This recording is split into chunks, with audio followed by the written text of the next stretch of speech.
The discovery of natural gas at the Tamar plant off the shores of Israel is potentially going to have a life-changing effect for Israel, who has always been a country known with no natural resources. However, not all looks so rosy with the newfound treasure. Adrian Filut of financial newspaper Globes claims the government promises to make good use of the money it will earn from the natural gas. For the first time, we can save as a nation, because all the incomes that are coming from gas are not going to go to the current budget. The government's going to put this money on a sovereign fund that it's going to be used to special circumstances. It can be like security expenditures, or I hope they're going to be for educational expenditures. That's one side.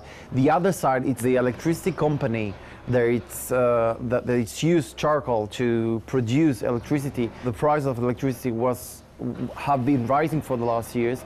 It's going to change. They're going to start use gas. The costs of the electricity company are going to go down. So as an Israeli, we're going to pay less for electricity. And of course, it's cleaner. Shaoli Katzenelson of the Israeli Export Institute believes the natural gas will do only good for Israel. It has a very positive effect, as I said, on the economy, especially on the expectations of the long-term growth of the economy. And it, of course, gives a better feeling about being less dependent on external energy sources. So it might give us more, I would say, independence of also taking decisions, because up till now we were very, very dependent on countries who are willing to supply us this energy resources. And as we all know, it is not possible to get it from every country in the area, in the neighborhood. Binyamin Zomer from Noble Energy, who is responsible for the gas plants in question, believes Israel will have more than enough gas for itself, which will allow it to export some of it as well. The tax issue, the government take issue, was resolved about 2 years ago, and that is a settled issue.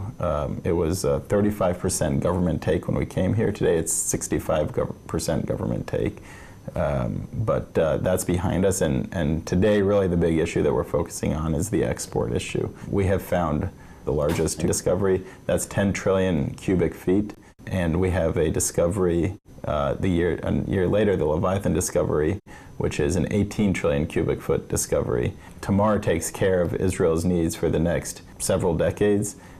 Some of Leviathan will go to the domestic market, but the potential in the basin here is such that in order for companies to make the investments today in that exploration, you need to have markets, and those markets will be met through exporting the gas, which is another benefit to Israel, in the sense of Israel, which has for years been an importing country of all of its energy needs, is now going to be an exporting country with the geopolitical benefits that brings, and with the tax revenues that will bring to Israel. If you're looking at 65%, let's say, of Leviathan, that is a huge amount of money that in the years ahead from Tamar and Leviathan combined, you will have government revenues of in excess of $100 billion.